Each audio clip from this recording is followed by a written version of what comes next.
Depend on the source. The 11 o'clock edition of Eyewitness News 3 is next.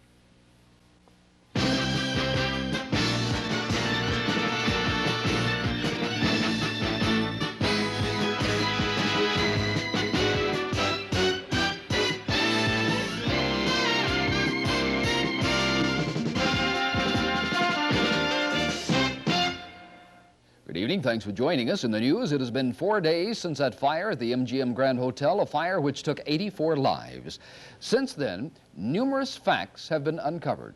Some of the problems could have made the fire even worse than it was. Others are apparently violations of the county fire code. So today, county fire department officials spelled out some of their questions. The MGM Grand Hotel apparently was in violation of county codes, not county fire codes, instead county uniform building codes. That was the word of Fire Chief Roy Parrish, saying the violations were uncovered during the investigation that followed the MGM fire. This is Steve Shore, Eyewitness News 3. After Friday's MGM fire, many people wondered when the lawsuits would start trickling in. Well, it started today when a Los Angeles firm filed a multi-million-dollar lawsuit on behalf of several Mexican nationals who were staying at the MGM Grand Hotel. The suit, filed in Los Angeles Superior Court by a California firm, is asking for about $75 million in general damages and another $175 million in punitive damages on behalf of the approximately 375 Mexicans who were staying at the hotel casino. Terry Kerr, Eyewitness News 3. Police reports now list more than $21,000 cash and some $53,000 in jewelry among items missing from guest rooms after the MGM fire. Guests began filing crime reports with Metro Police on Saturday.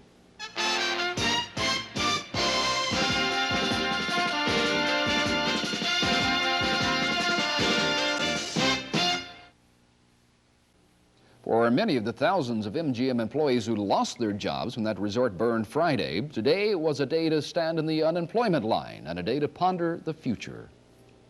1,300 former MGM employees visited the state employment office at 8th and Carson on Monday between 7:30 a.m. and 8 p.m. The office reopened Tuesday at 7 and by 10 o'clock had processed another 600 people. Lynette Taylor, Eyewitness News 3. Tonight on Eyewitness News, part 2 of our 5-part series on Las Vegas prostitution.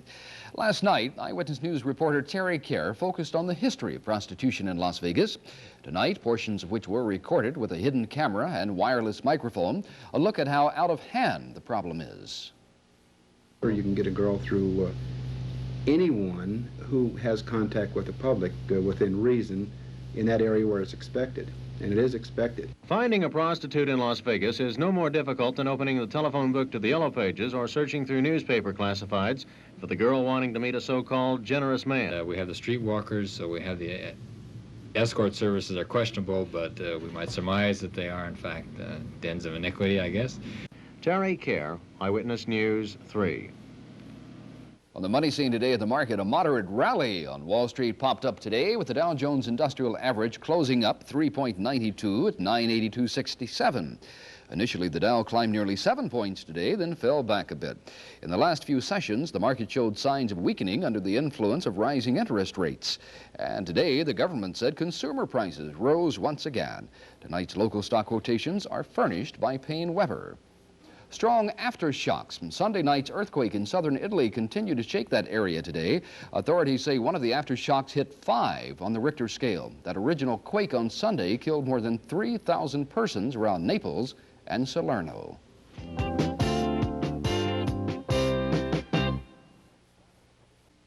California fire officials at this hour continue to revise the devastating figures on the Southern California brush fires. High winds once again pushed the fires across thousands of acres of brush, timberland, and residential areas. The devil winds, hot, gusting to 100 miles an hour. Don Oliver, NBC News, Los Angeles. As you know, Las Vegas is a fairly good-sized city. Ever stop to think what would happen if the gasoline supply for Las Vegas dried up to the extent that it would not be economically feasible to use private vehicles to get to work? What then? Well, there are always buses, but even now, there aren't enough for those using buses today. Within 2 weeks, 5 of these shiny new air-conditioned vehicles will hit the streets. They are radio-equipped and accessible to the handicapped, and 12 more of them are on order. The new fleet will double the present number of buses at a cost of $165,000 each. Carol Hames, Eyewitness News 3. That Algerian delegation, the one bringing Iran's response on the hostages, is in Washington at this moment. As to the message from Iran, no one knows about that. But the Speaker of Iran's parliament did say today that they're discussing ways the United States might meet those Iranian demands.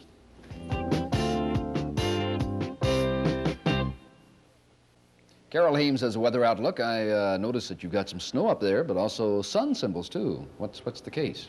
Well, basically, it's just sort of cold and clear to really get it out. In some cases, it was rain. Of course, the rain in Maine stayed mainly in the plain tonight along a cold front that was moving from a low just off the northern Atlantic coast. We still got snow going over the northern Appalachians, western New York, western Pennsylvania, the Great Lakes as well. Generally clear, but as I said, cold over much of the southeast. 86 degrees, though, nice and warm. That was the nation's high in Naples, Florida today. As we moved over here into the central plains, the southern plains, we saw the same storm that was creating snow, heavy snow over the southern Rockies, eastern New Mexico, western Texas, has now moved down into the southern part of Texas and the eastern part and created some very heavy rain, some very high winds, 25 to 45 miles an hour in some cases along the Rio Grande Valley and all along the Gulf Coast there.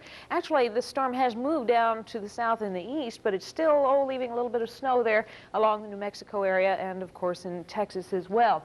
7 degrees below zero, the nation's low overnight in West Yellowstone, Montana, and, of course, down in Southern California, not a good night to head that way. Winds are picking up again, 50 miles an hour in some cases through the mountain passes, have been even reported up to 100 miles an hour. And, of course, rain is continuing over the Pacific Northwest. As for the national forecast, rain is expected once again along the Gulf Coast and the Pacific Northwest. Snow will also fall on the northern plateau, and much of the rest of the country, though, will have a nice sunny day. It'll be a little on the cold side in the northern states with daytime highs in the 30s, and at the other extreme will be Southern California and Southern Florida with temperatures in the 70s. Incidentally, as far as those fires are concerned in Southern California, the winds aren't really expected to let up anytime very soon.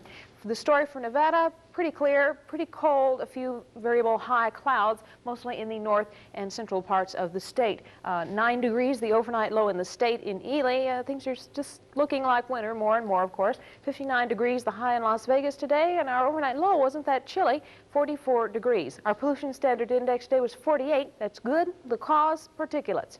And Las Vegas can expect more fair nights and sunny days through at least Thanksgiving Day. The weekend looks pretty good at this point. Winds will lighten up considerably.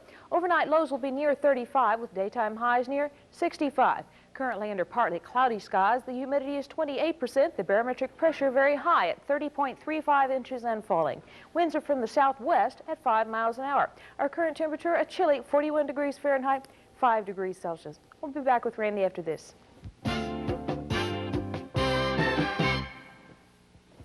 Thanks for joining us. We'll be back at 6 tomorrow night. Johnny Carson and The Tonight Show is next.